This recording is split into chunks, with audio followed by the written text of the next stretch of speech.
Good.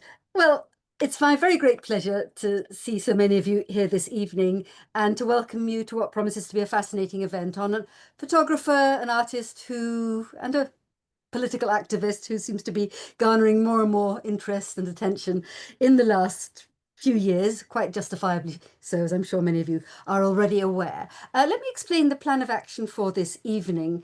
As you probably all know, the prompt for this event is the recent publication of a wonderful anthology of essays published by MuseumsEtc, and there is a discount available of 25%, which I will tell you about later in more detail. It's called Poverty for Sale, and it's then subtitled Edith Tudor Hart in Britain. And it is, I think I'm right in saying, the first book that actually focuses specifically on her time in this country. But of course, we'll be hearing about her background as well. And we have tonight as our main speaker, Larry Ray of the University of Kent, who will be talking solo for a large chunk of the evening, and I'll tell you more about him in a minute. But I'm also delighted to see that we have a number of the other contributors to the volume also present, and they've kindly agreed to say a few words rather informally towards the end, and then hopefully there will also be plenty of time for questions and comments. Lovely. So let me start by introducing Larry Ray. He's Emeritus Professor of Sociology at the University of Kent. He's published and indeed taught extensively on social theory and philosophy, post-communism, the politics of Holocaust memory in Poland specifically, the sociology of violence and photographic aesthetics. He's researched violence and conflict, an interest that began with analyses of the Yugoslavian civil wars. This was followed by research on racist urban violence in the UK, and that grew into a wider project of developing a broad sociological framework for explaining violence in a book that he first published, under the title Violence and Society, and the second revised edition, which saw the light of day in 2018, includes specifically an analysis of violence and the visual. I could go on, but Larry, you'll forgive me if I kind of condense this slightly by just finishing off by saying he has a long-standing interest in the photography of Edith Tudor Hart, and his essay Social Realism and Edith Tudor Hart forms one of the many essays, I think it's 17 in total, but a really important one, included in the new volume. So over to you, Larry, with many thanks. Well, thank you very much, Monica, and thank you all for attending this session this evening. And as Monica said, the context for us meeting this evening is the publication of Shirley Reid's edited anthology, Poverty for Sale, which includes many photographs, as well as articles, includes many photographs from Tudor Hart's work, some of which haven't been previously seen. And I'm very pleased there are some other contributors attending this evening. I'm not presuming to speak for other contributors. This is very much my take on Edith Tudor Hart, and it would be nice to hear from other contributors in due course. Tudor Hart's work covers a very wide range of subject matter, portraits, street scenes, especially in working class districts, demonstrations, buildings such as the construction of the modernist Isakon Flats in Belsize Park. Working men and women, particularly women, feature quite prominently in her photography, and latterly children, especially children in motion and movement in her later works in the 1950s. Now, for the purpose of this presentation, I'm going to focus on her work, particularly in the 1930s, and of working class life in London. If you're interested in broader understanding of her work, then I do strongly recommend Shirley Reid's edited collection, not because I haven't read it, but because it is a terrific collection of articles and photographs. Now,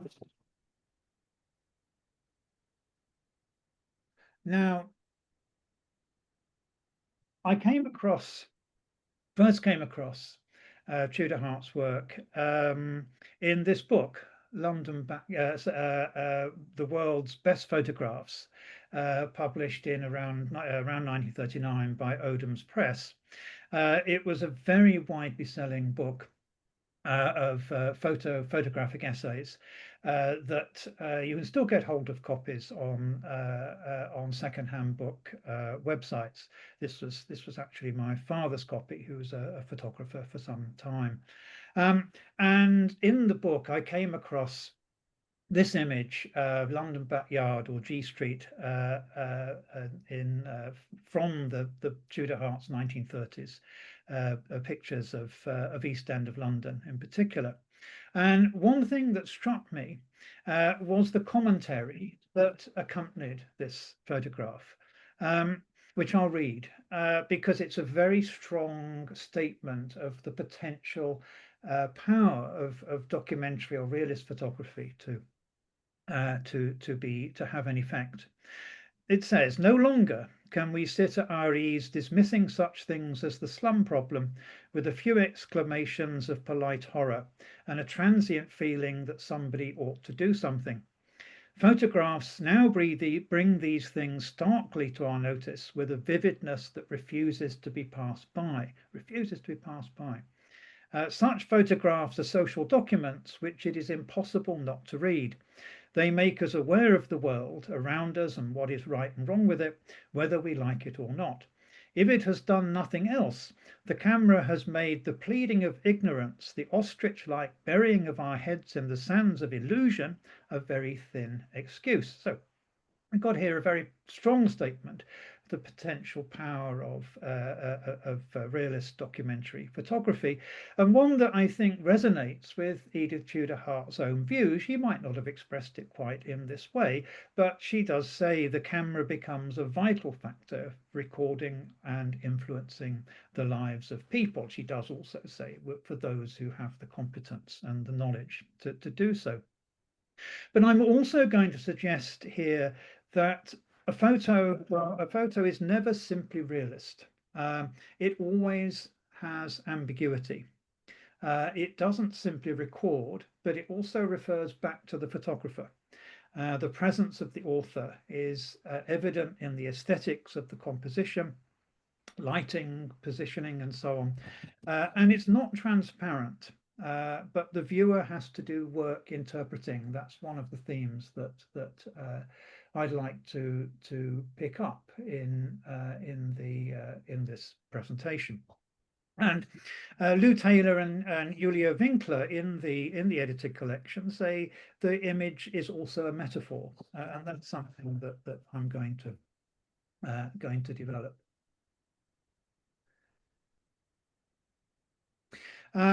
So I'll begin with some outline of Edith Tudor Hart's biography. There is a lot more detailed biographical work in the book, but she was born Edith Shushitsky in 1908 to a secular Jewish socialist family in Vienna. Her father ran a socialist bookshop in Vienna and was extremely radical in many of his views. He was promoted and committed to women's emancipation and equality. He was active in socialist movements, and so Edith Tudor Hart was brought up in Red Vienna, very powerful powerhouse of socialist ideas prior to the fascist period. 1912, her brother Wolfgang was born, who lived to a great age and dying in 2016. And he was also a filmmaker and photographer. She worked in England in 1925 with Maria Montessori and trained as in Montessori teaching techniques, and this was something that influenced the rest of her work. Children often feature quite prominently in her work, and are guided, I think, by her interest in Montessori approaches. In 1926 or 27, she joined the Austrian Communist Party, was subsequently a sometime courier for the NKVD, the Soviet secret police. That expression, sometime courier, comes from Christopher Andrew and Oleg Gordievsky's KGB An Inside Story. And that's all they say about her. And so that's all I'm going to say about that activity. In 1929-30, she studied in Bauhaus in Dessau with Walter Petthans, and she learned photographic techniques and skills in Bauhaus. Returning to the UK, she was then expelled in 1930 because of her communist activism, so she was already under surveillance. In Vienna, she was a photographer for Press Cliché Moscow in Vienna, published in a variety of magazines, such as Der Kuckuck. The Kuckuck was the Austrian Social Democratic Party magazine. Why it was called the cuckoo, I'm not sure.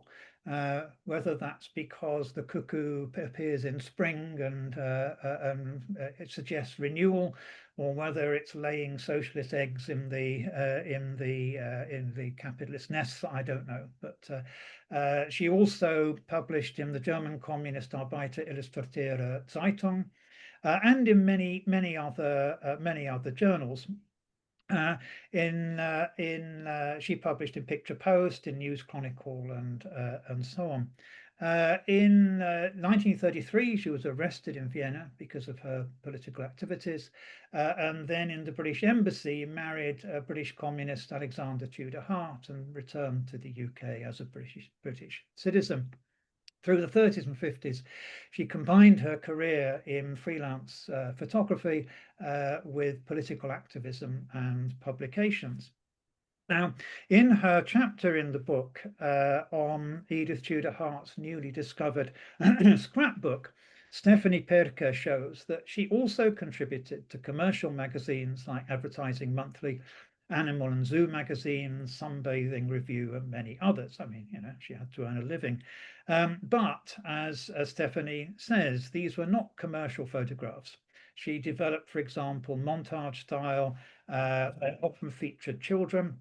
And I said feature a lot in her photography, reflecting how she was working with progressive educationalists in Vienna, like Anna Freud and Karl Koenig.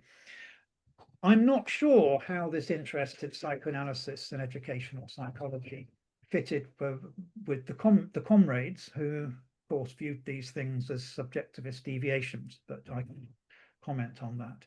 1936 was the birth of her son Tommy, who sadly subsequently spent most of his life in institutional care with serious mental health issues. She did attempt to find treatment for his conditions through a psychoanalytical therapy and through visiting psychologists. 1938 was the Anschluss. Her mother joined Edith and her brother Wolfgang in London. Two cousins were deported to Dachau, although were later released to be interned then in the Isle of Man in the UK as enemy aliens. A marriage to Tudor Hart ended around 1940. She contributed photographs to Marjorie Spring Rice's very important study, Working Class Wives, Their Health and Conditions. In the light of her alleged spying activities, she was subject to interrogation and searching by MI5, which led to a breakdown. She was hospitalized in West Park Hospital in Epsom for 3 months, and was very distressed by the attention from MI5. But nonetheless, in the early 50s, she published in Ministry of Education books such as Moving and Growing, Planning the Programme, showing active children as the subjects in her photography. In 1962, there was a change of life direction. She opened a shop in Brighton, an antique shop in Brighton, and in 1973 sadly died of cancer at the young age of 65.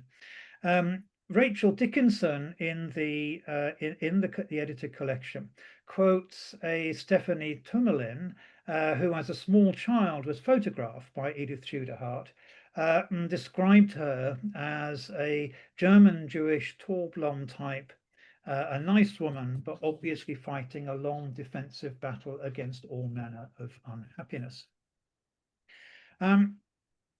I should say something about her camera. In a lot of discussions of photography, the camera is treated as something rather incidental. But the camera she used was a Rolleiflex. This isn't the one; it's just an example of a Rolleiflex camera. But this was important. It's a twin lens reflex camera. The upper lens is for viewing through the viewfinder, and you can focus through the viewfinder, and the lower lens for taking the picture. But this means it's held at waist height, allowing eye contact with the subjects, allowing interaction with the subjects, which is an important element of her photography. It's different from the standard camera that rather gets in the way if you hold it up high. Now, Edith Tudor Hart, of course, was a refugee and an exile from fascism in Austria and in Europe. And the German Jewish philosopher Hannah Arendt, who's also a refugee, talks about the experience of being a refugee. I won't read this out word for word, but she says things like, we lost our home, the familiarity of our daily life. We lost our occupation, the confidence that comes from that. We lost our language, the means of naturalness of reactions and simplicity of expression of our feelings. We left our relatives in Polish ghettos, our best friends killed in concentration camps, the rupture of our private lives. Nevertheless, when we were saved or had to be saved several times, we started new lives, but the advice passed on to us was we were told to forget. And this Edith Tudor Hart's experience wasn't quite the same as Hannah Arendt's, but I think there is something here of the general experience of the refugee and the exile, which raises questions about how the repressed trauma of the refugee might be given cultural expression, which is something I'm going to try and pursue. In Displaced Visions, Emigre Photographers in the 20th Century, Nissan Perez talks about the intrusion of an external alien gaze, bringing new foreign aesthetics, different interpretations of reality, ultimately becoming eye-opening for the field of vision of local photographers. And I want to suggest there is something of this in Edith Tudor Hart's work. I think the experience of unsettlement, of exile, it means you're creating photographs in two or more places at once. There's an unsettled, contradictory homelessness, a nearness and farness. Familiar reality around you can be subject to defamiliarization through a different perspective. And also something I want to develop a bit here is how space and representations of space are a significant manifestation of this sense of discomfiture, of homelessness. So to move on then to, I should say that Carol Zemmel's Looking Jewish, Visual Culture and Modern Diaspora explores these aspects of the exile experience a lot more, but would be a distraction to go into that anymore. So moving to the main topic then of this for this evening and for the presentation. I'm going to look at Edith Tudor Hart's activism through art and try and pick up some of the themes that I've been flagging. Now, we're familiar now with the idea that we live in an age that is overwhelmed by the visual imagery. Okay, millions of photographs are uploaded to social media every day. Everyone with a mobile phone is a photographer. We live in an age of overwhelming visual stimulation, visual presence. Interesting that in 1931, Paul Westheim, the editor of the art journal Das Kunstblatt, Similarly, talks about an overloading of visual media, creating a blasé attitude. He talks about bildermüde, image weariness. A theme picked up elsewhere, for example, in sociology, with Georg Simmel's sociology also talks in similar terms. And Sigrid Weyer, the editor of the Cookbook I've mentioned earlier, complains that there's a great deal of photography, but it's not yet Kampfmittel, it's not yet a weapon of struggle. And he's rather dismissive of what one might call naive realism, and says images must fuse the photograph with ideas, with concepts. And I want to suggest that this is very much what Tudor Hart's work does. And one thing I think is for sure that in Edith Tudor Hart's work, there's nothing weary. There's on the context of weary making, on the context there's a vibrance, the compositions engage the viewer as an active participant. And if we look at this image here on the right of Oxford Street, taken around 1936, well, of course, the first thing that strikes you about it is that it's taken at a 45-degree angle. And the angle of vision perhaps representing the fragility of capitalist consumerism. A sense of space and place become disrupted. The busy scene draws the viewer in, but at the same time, there's a vertigo of displacement and unsettlement. Vertical and horizontal lines become diagonal lines in the frame. It breaks the natural symmetry and stability associated with level horizons and straight verticals. The introduction of a strong diagonal line adds energy, dynamism, and visual tension to the image. Parallel lines, like the sides of tall buildings, appear to converge more severely towards a vanishing point in the top right corner of the photograph, and the buildings appear to be falling over or leaning backwards. And there is here in this photographic style, and there is an altered perception of space. It makes the distance between objects appear greater and expanded. It's a changed framing. Tilting the camera creates more extraneous elements in the frame and changes the overall context. So what I'm suggesting is that Edith Tudor Hart's work can be described as social realism or documentary, but there are very important aesthetic features that are creating particular effects. And this is another image of hers that I find quite engaging. A London bus conductor, in a way, on the face of it, a fairly everyday scene in 1930s London. But I think she establishes here a Stimmungsbild, a mood image, an emotional atmosphere. Again, there are clear representations of space in significant ways. The image of the conductor is perfectly exposed and framed against the moving buildings, or the buildings apparently moving because of the movement of the bus. In the background, there's depth and perspective. The lines of the handles and so on in the foreground are used to create a feeling of movement, but at the same time convey a sense of stillness and calm, defining boundaries of space. Vertical lines also represent sort of dignity and erect posture. His expression is somber and authoritative. Most of her photographs of working class people did portray dignity. Dignity and composure, I think, are important themes in her photography of working people. He exudes authority and power, and the way he gestures beyond the photo, invoking what's beyond the frame. It suggests an extended narrative. It's pointing beyond what we can see. Now, in the next photo that I'm showing.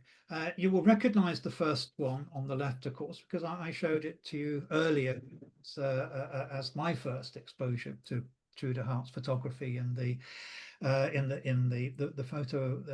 photo book. This was often the London backyard was often contrasted, for example, in the satirical magazine Lilliput in 1939, was contrasted with Poodle Parlour here on the right. I'll come back to that in a minute. The contrast is of course obvious, of poverty and affluence, the pampered pooch against the appalling living conditions of working class people in London.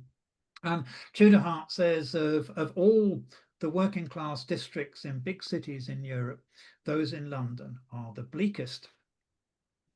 Now, if we look at the London backyard or the G Street photograph first, this is clearly compared with the bus conductor. This is a much more critical image of urban squalor and class oppression. But again, there are fascinating aspects of its composition.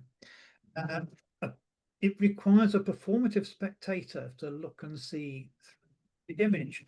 The dramatic squalor of the scene is emphasized by its unusual angle, again, perhaps encouraging us to think about unequal social relations. There's again a diagonal composition.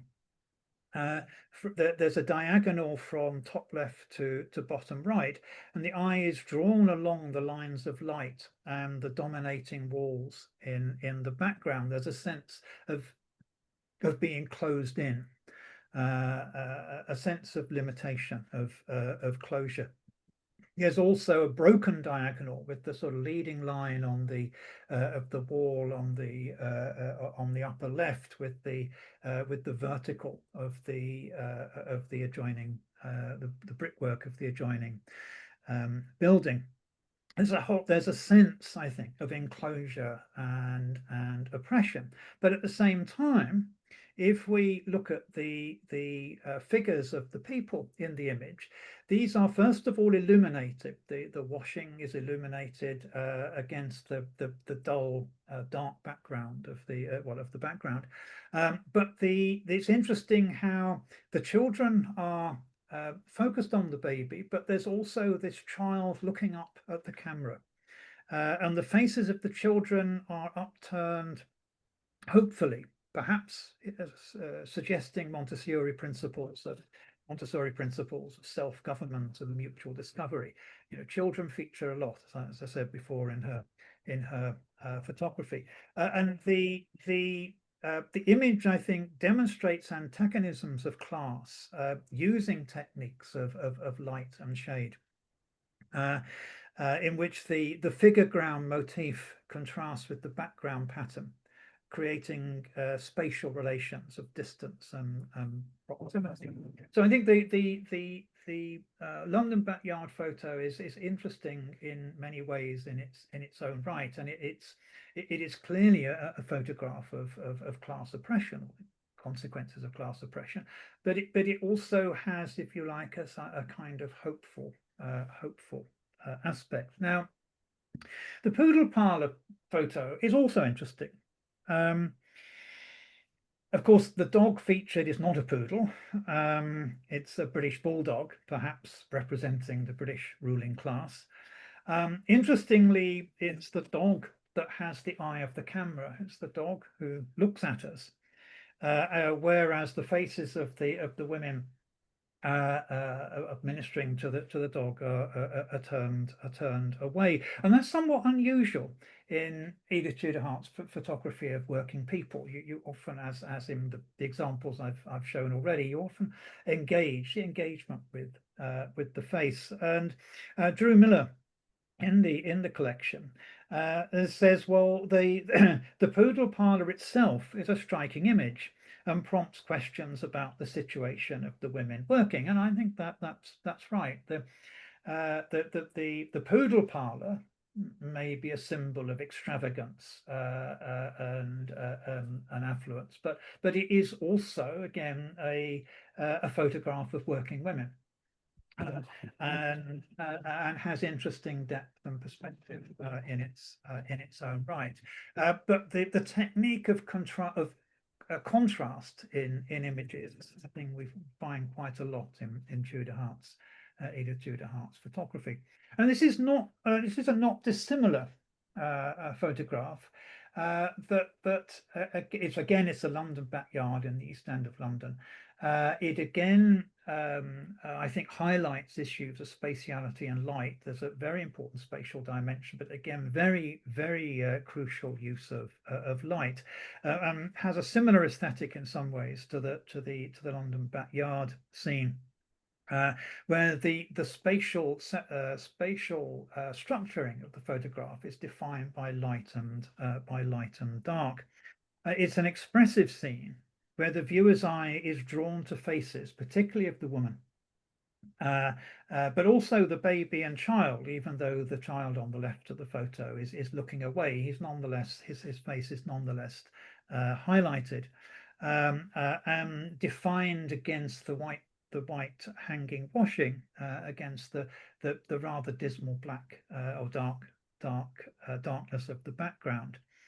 And there's also another child whom we can't see clearly, but her arm is illuminated. And what you have here, I think, is a vignette of an interaction amongst these characters. That the interaction scene has been captured, and leads us into questions about their lives and conditions.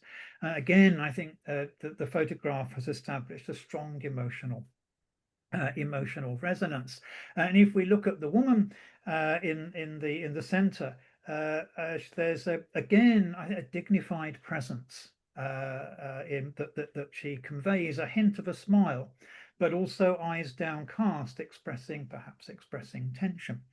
And it's interesting, I think, to compare an image like this with Dorothea Lange's Migrant Mother, in this sort of so-called iconic scene of Migrant Mother.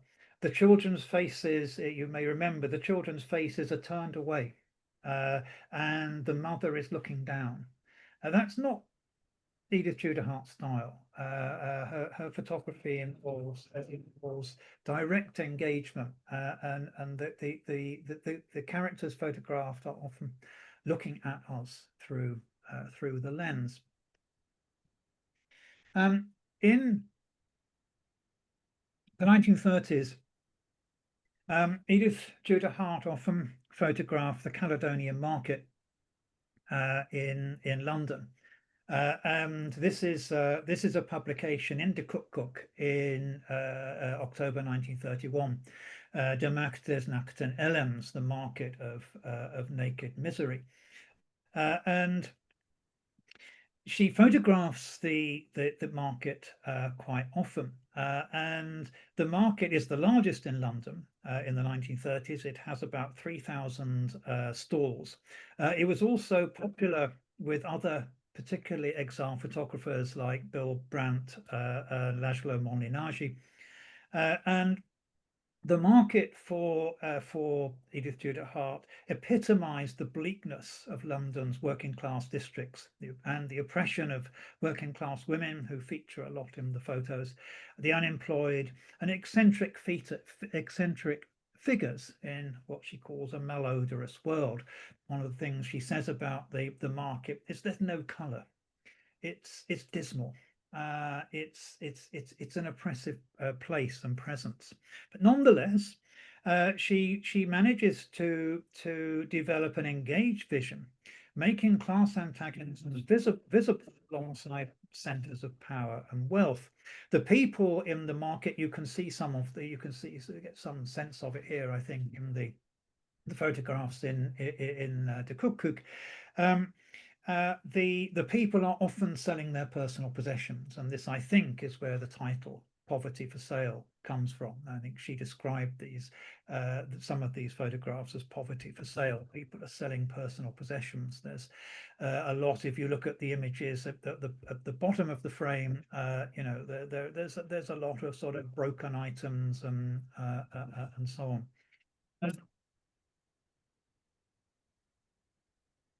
This is one of the photographs of the Caledonian Road collection. And what I'd suggest, and I just want to talk about this for a bit, but I'd suggest that what we have here is an aesthetic of discomfort, not of pleasure.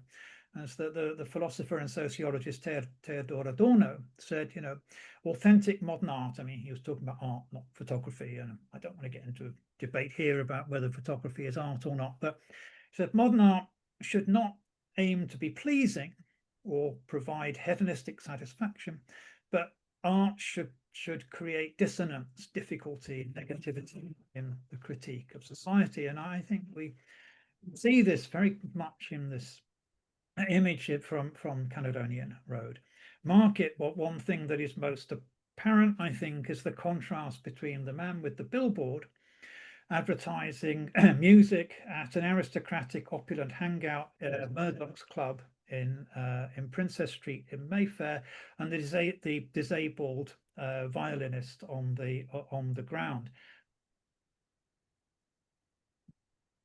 This contrast, I think, is this contrast is accentuated by the blurring of the people passing in the background, apparently indifferent to the violinist. I imagine this effect is created through long exposure.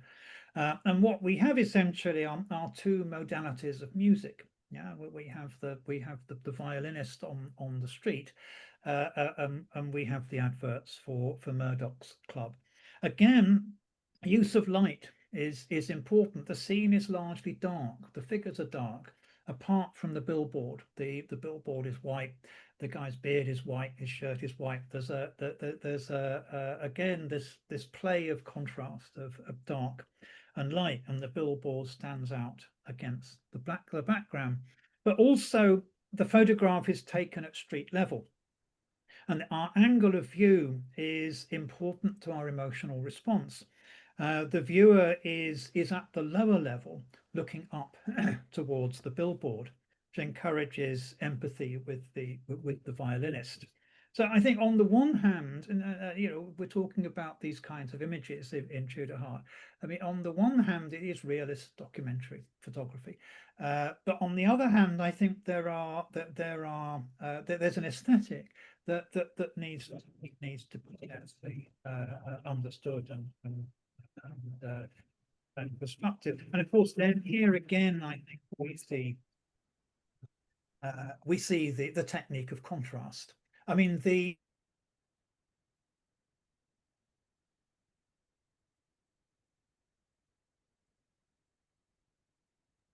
Lawrence, I'm afraid we can't. You went silent for a few seconds. okay, can you I can hear me see a now? yellow warning color on your. That's better. Do you want to just backtrack a few seconds? Because I think we missed a little. Where did you? Well, literally, you know, just two. I mean, just sorry, just can't remember the exact words, but just it was literally just a few seconds. Okay, so well, just to recap then, this is another example of the use of contrast of light to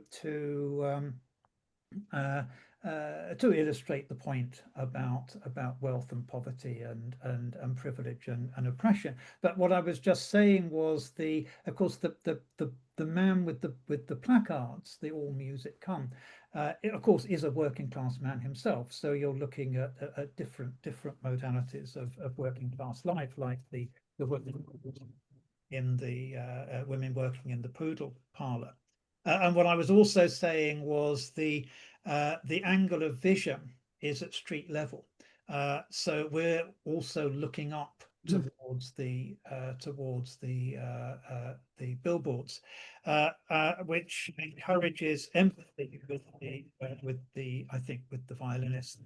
I hope that adequately recaps what I was saying. That's fine.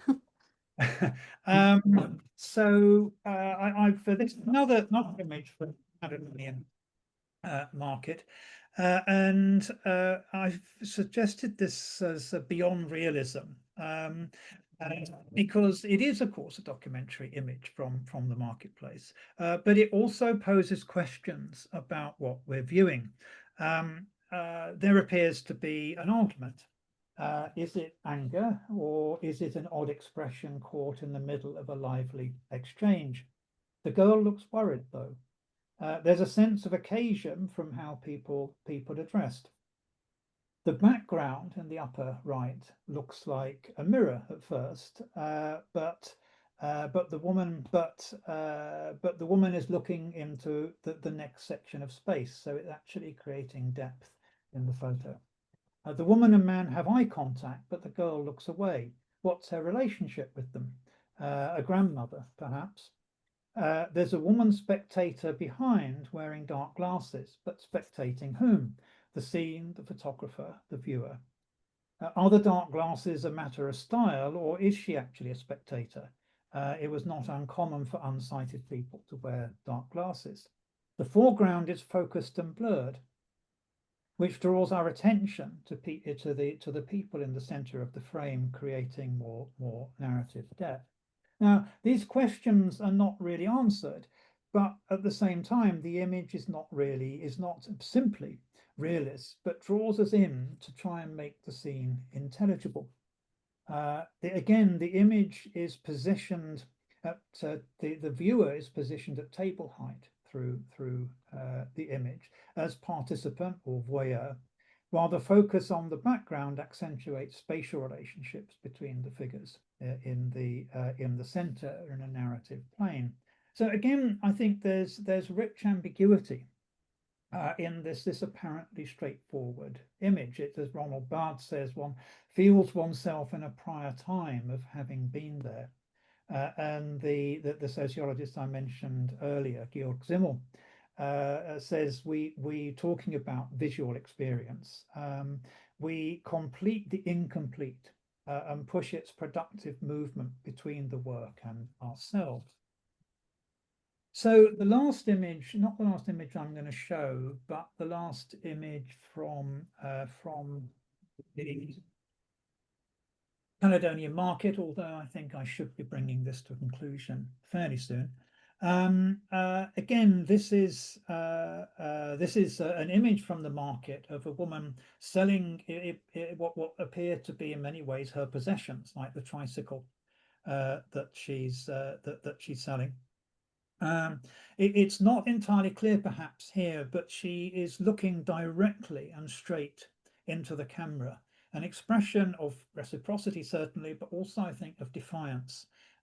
It's again authoritative. It's a solid kind of expression. Another interesting thing, sorry, I should say Beate Pittnauer in the book sees in this image the interaction between the human actor and subjects. It's a raw depiction, she says, a raw depiction of a young working class woman against market buildings in the background, conveying precarity and sharpness of social criticism. But it's also, I think, interesting, again, is the slight slope of the image, not 45 degrees, but the slight slope of the image, raising questions about the stability of the woman sitting on suitcases. Could she slip off? It's conveying a sense of precarity of working class life in London. Now, one could say that photos of poverty and despair could be considered voyeuristic. As Michael Ignatieff once said, voyeurs of the suffering of others, tourists amidst their landscapes.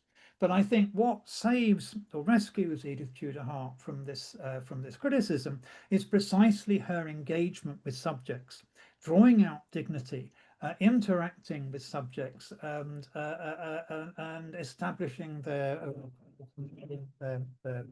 resilience. The last image I'm going to show, which I won't say too much about, I'll highlight one or two issues here. This is from her later work in the 1950s, where, as I said, she does a lot of work with children. And children in activity, dancing, physical exercise, and so on.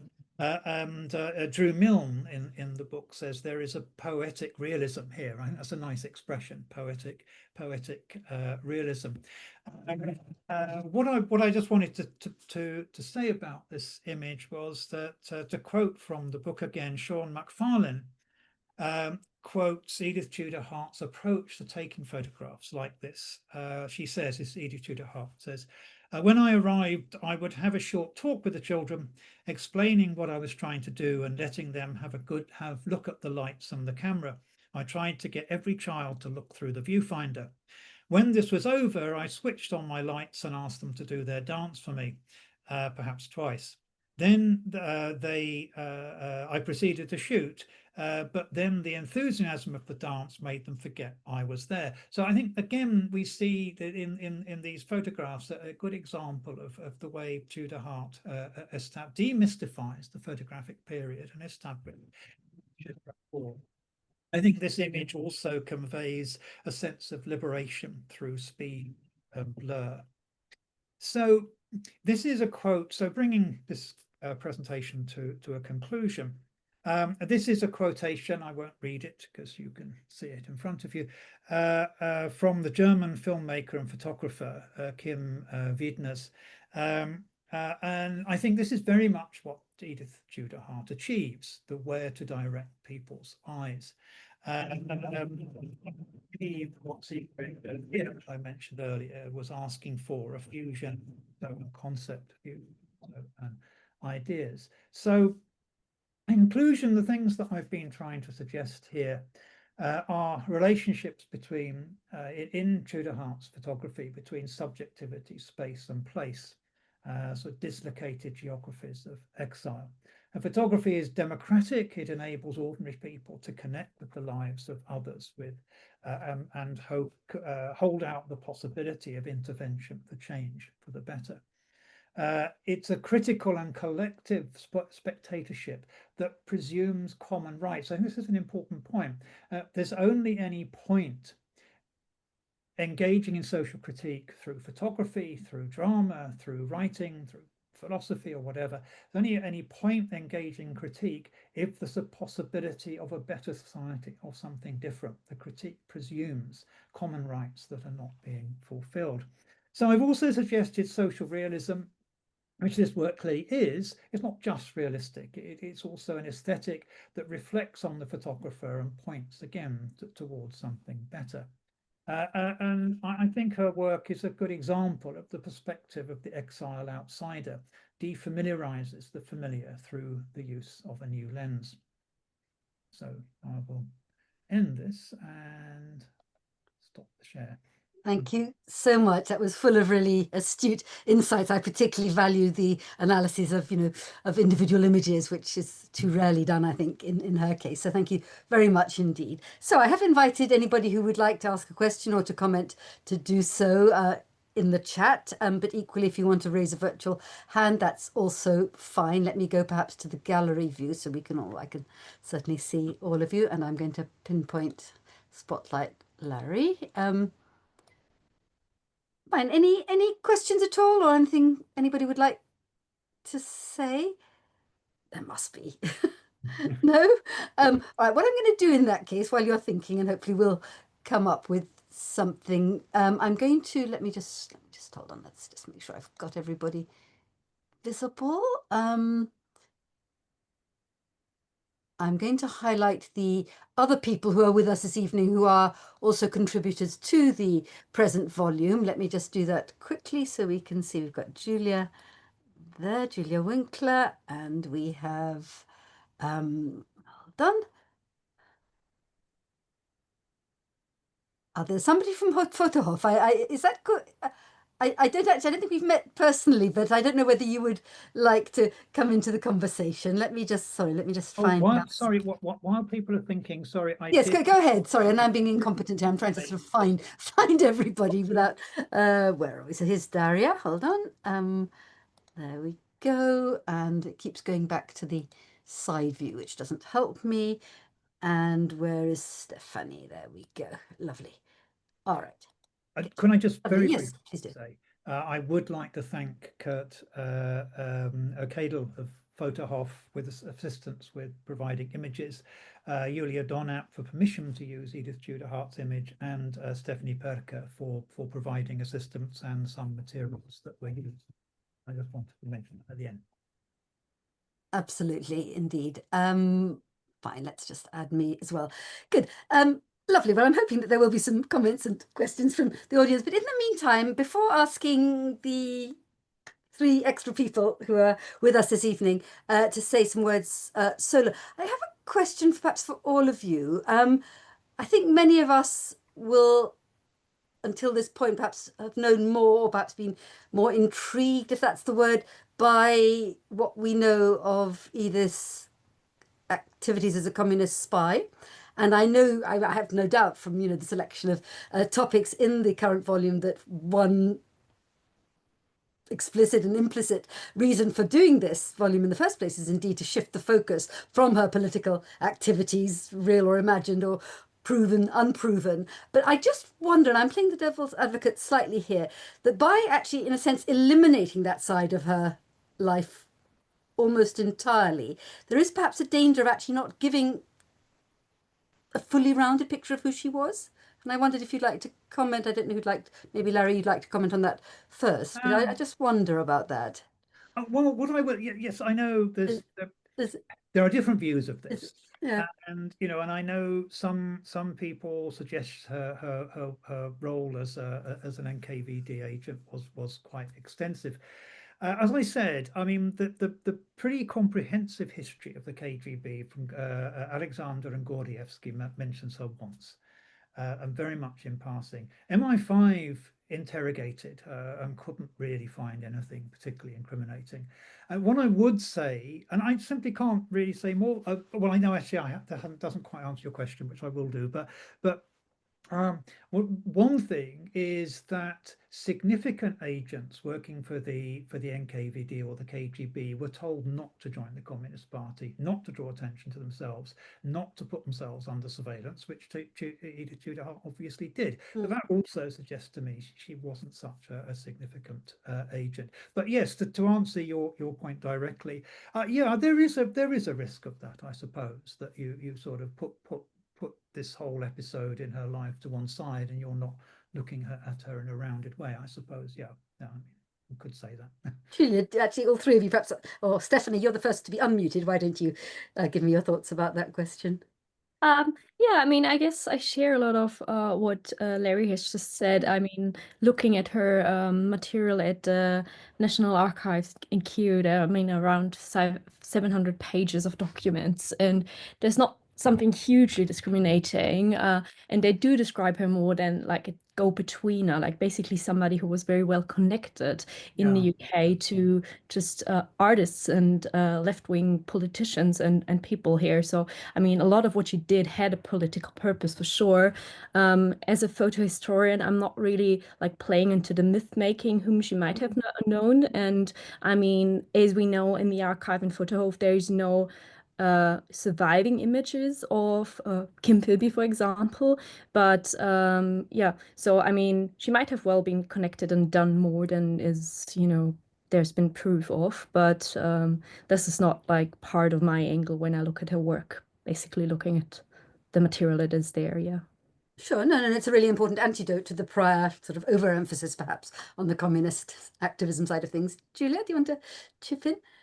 But I think there are some, very good books like A Matter of Intelligence by Charmian Brinson and Dove, which does look at and has, they've also gone to the archive and have turned over every single stone that can be turned over in that space. And again, I would echo what Steffi and Larry have already said.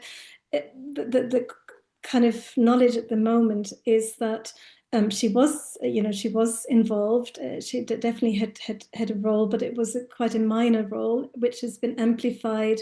When Philby said she was the grandmother to us all, and I think it's been somewhat unproductive to have such a strong focus for so long on her activities or presumptions, potentially as a spy, which have completely taken away from her extraordinary photographic archive. And her, the quality of her images, the agency of her images, the thoughts behind her images. And I think it's important, and a good time now to foreground that, that archive, and also because it's so topical and timely. It is interesting. I think one of the things that is super interesting is that just in the last couple of years, the interest in Edith Tudor Hart's work has just, exploded.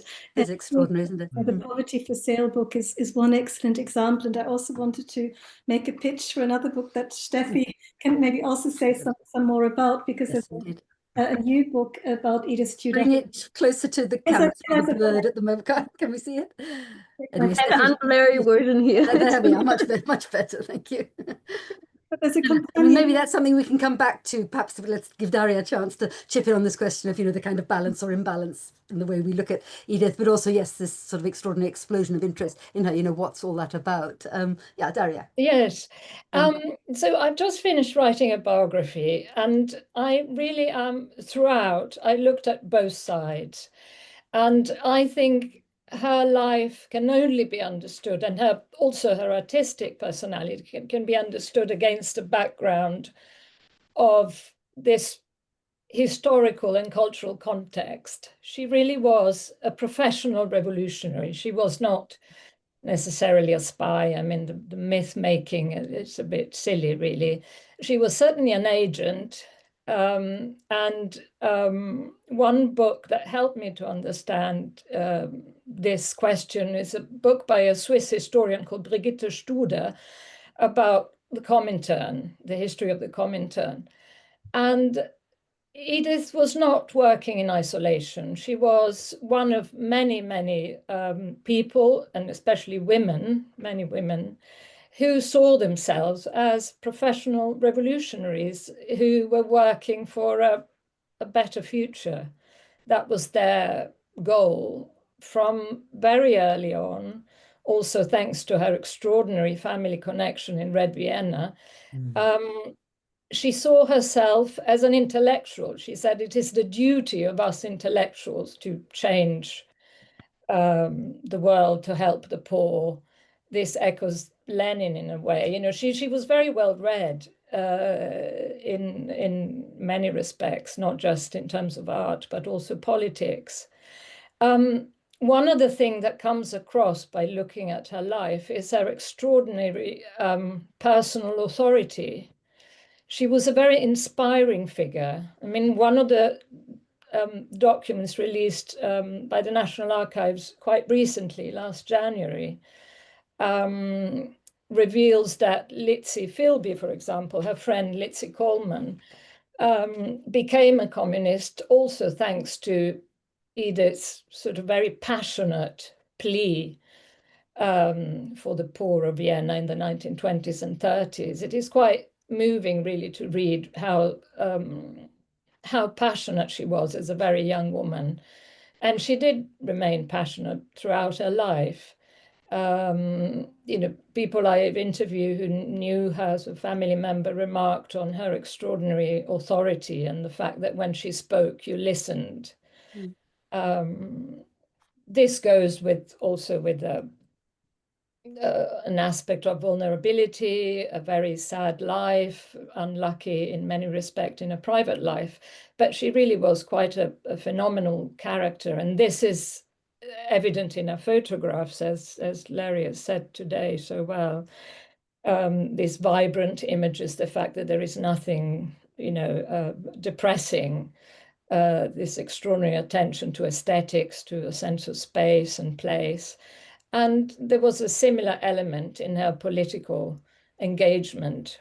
One last thing, it's also the extraordinary breadth of her network, cultural and political network. I mean, both in Vienna and London, she knew so many people.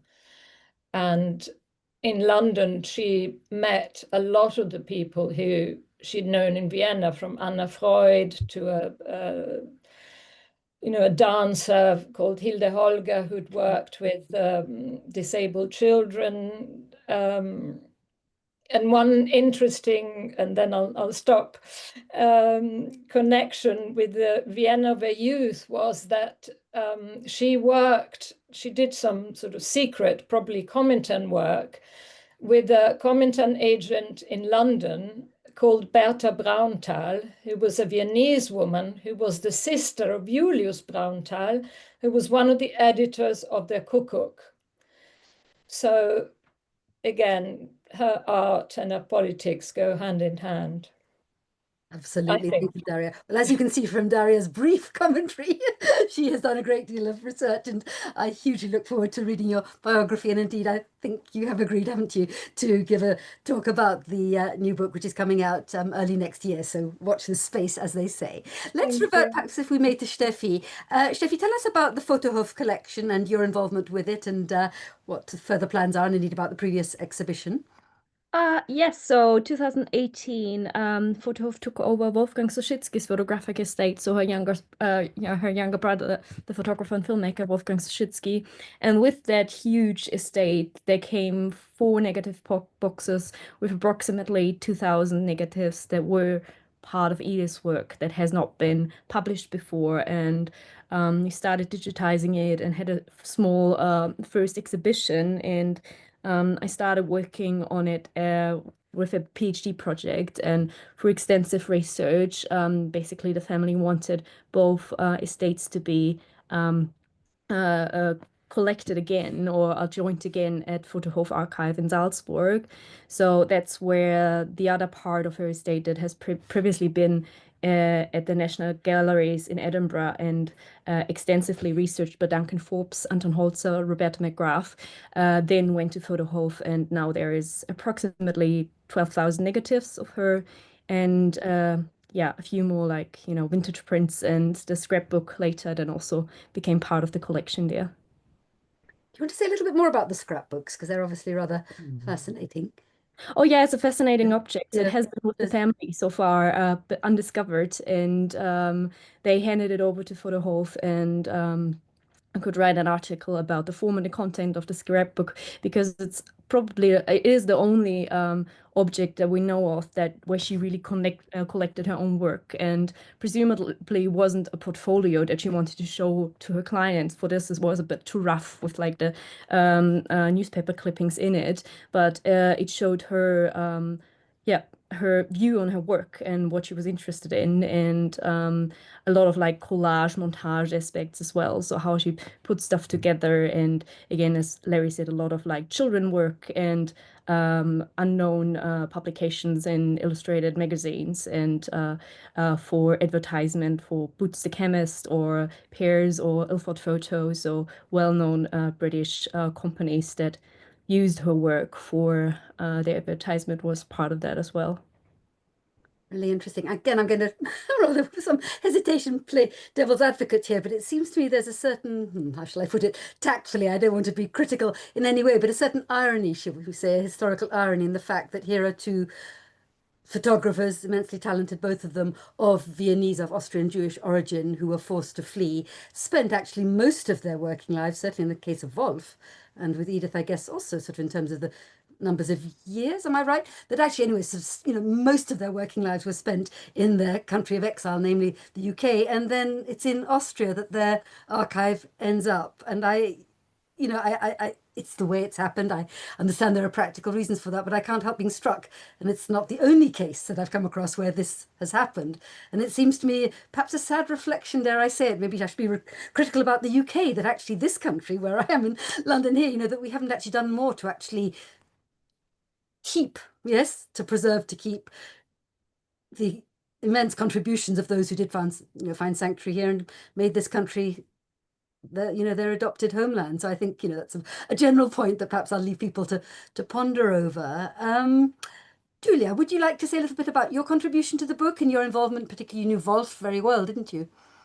Yes, and I think I came to Edith Tudor Hart through Wolf Soschitsky, who I did know for 15 years, who passed away in 2016. We became friends, and I met called Kindle, who is in the chat and might want to say a few things as well, through Amanda Hopkinson at the Austrian Cultural Forum, I think about 2011 or so.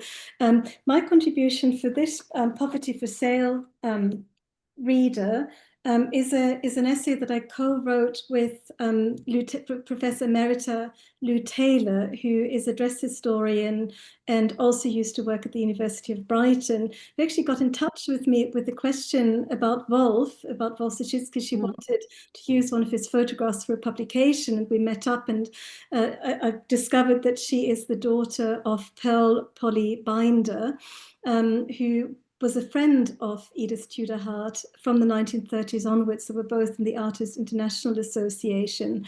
And it turned out that Lou had her mother's archive, and also that she actually had quite a large number of photographs that Edith gave her mother at the time in the 1930s into the 1940s. It's quite touching to discover that not only had Edith photographed Lou Taylor as a small child and her other siblings, but also there's a photograph of Pearl Binder with Tommy, Edith's son, in the picture when Edith when Tommy was a toddler. So we wrote a chapter exploring the working friendship of these two women using material from the archive, including images that are at Fotohof, Salzburg, and try to explore what it was like for two women in the 1930s who were anti-fascist, who were very left-wing, what it was like, who were both Jewish, what it was like for these two women to live at that particular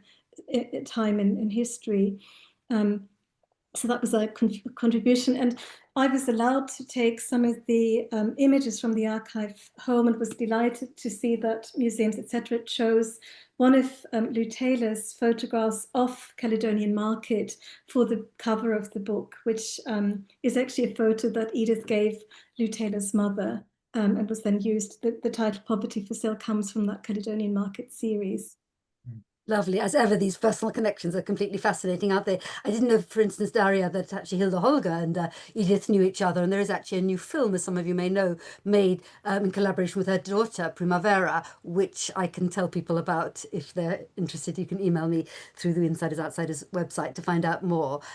Also, perhaps worth mentioning, well, the talk by Andy Friend just last week on the AIA, where indeed Pearl Binder featured quite prominently. And also the fact, one thing we haven't mentioned yet, I think the Isocon building was mentioned, and those wonderful photographs that I think you were responsible in unearthing. But there has been an exhibition in their gallery space, and also an exhibition called the Through a Bauhaus Lens. Am I right? Is that a very nice small publication focusing on Edith's images of the Isocon building in the process of being created? Absolutely fascinating. Right, I'm looking at the chat. There are sort of various comments corroborating and sort of confirming what we've been discussing, really. Larry, did you want to end up by way of sort of rounding off the event at all? Any last comments? Well, or anybody else for that matter? Yeah, of course, someone else, please. Someone else, yeah.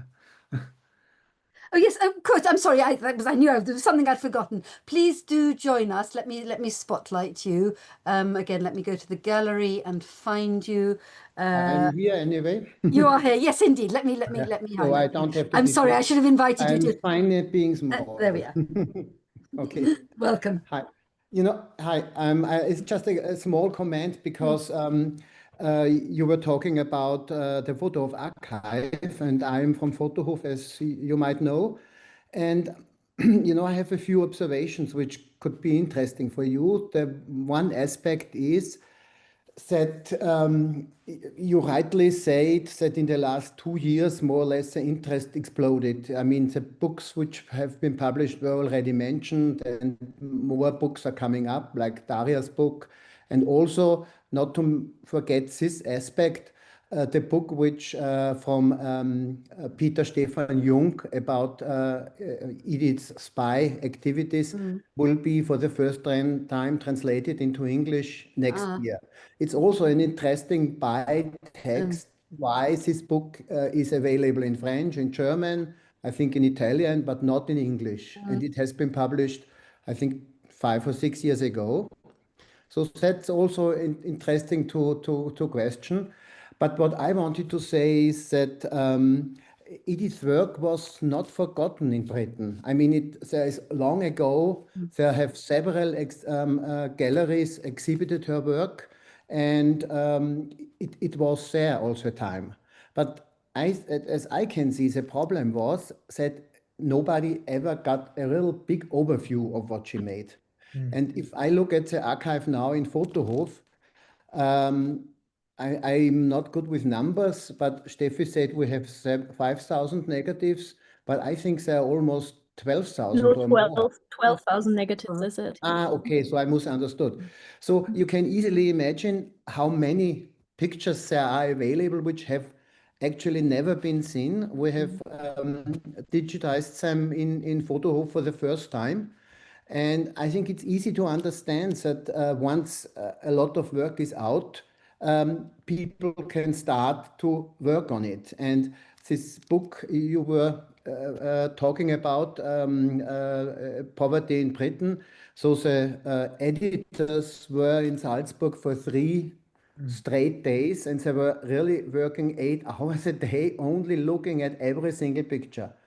So I think this is a big aspect why now, and I hope it will go on, this work can be done. And maybe one, if I have still time, one additional observation. It was always a question about Edith's biography, how much this influenced her work or the other way around. And I think if I compare her work to other artists we have in the archive, I have never seen an artist whose private life and private situation is so extremely reflected in her work. I mean, her political beliefs are clearly visible in the work which Larry presented, but also later when she made this book about education in Great Britain, it was her son's disease who obviously supported this way of working about children, and also, of course, her first education as a kindergarten teacher.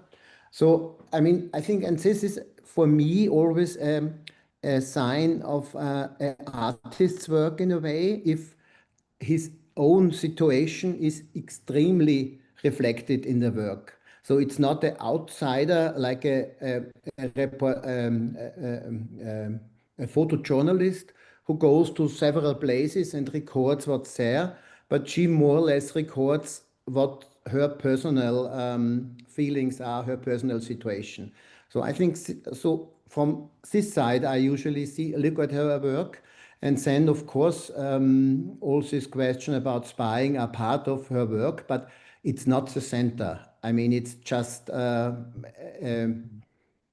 side effect. So I'm missing some of the words, but I think you understand. Okay, thanks. Thank you very much. And I'm sorry I should have invited you to join us sooner. No, Thank you so no much. problem.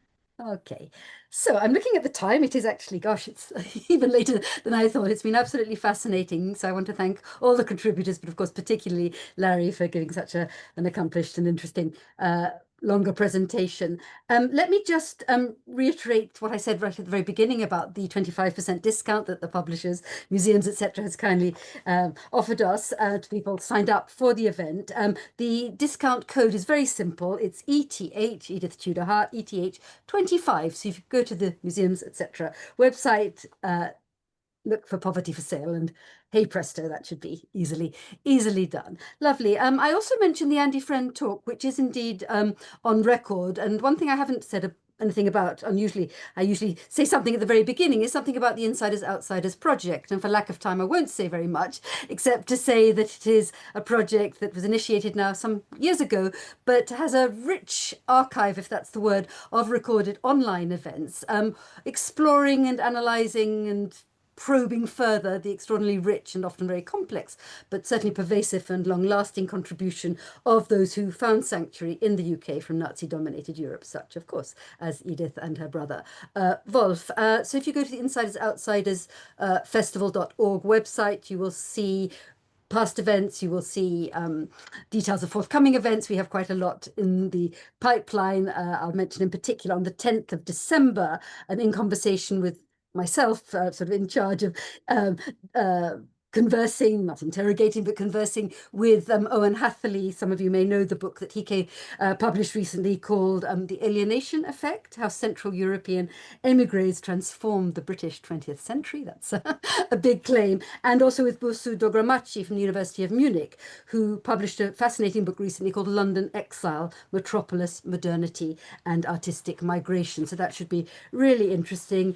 Julia's mentioned the exhibition at Eastbourne. That was indeed mentioned last week as part of that event that's coming up in the new year. And if you're interested in knowing more about forthcoming events and be kept informed, if you just scroll down to the bottom right of the insidersoutsiders.festival.org website, easily done, 2 minutes or less, just sign up to our newsletter. But there's also a link to the YouTube channel, which, though I say it myself, is a very rich source of fascinating events, including some on photography. I mean, thinking back, we've done over the past few years, there have been a number of interesting projects on emigre photographers. And I'm also thinking, last but not least, perhaps, at the Four Corners Gallery in East London, many of you will know, there was a wonderful exhibition during the year-long sort of face-to-face, as it were, Insiders Outsiders Festival called Another Eye, Jewish emigre photographers in Britain since 1933. And of course, Edith Tudor Hart featured, but I was very interested to hear, Steffi, that you're about to work on Betty Mautner, who's one of the much less known female practitioners, and many others besides. And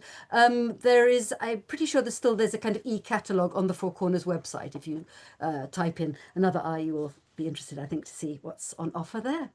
Lovely. So thank you, everyone, for joining us today. I look forward to seeing at least some of you at subsequent events. And once again, thank you, Larry. Thank you, Julia, Daria, Steffi, and Kurt for contributing so richly. All the best, everyone, and good night. Good night. Thank you very much. Thank you. Bye.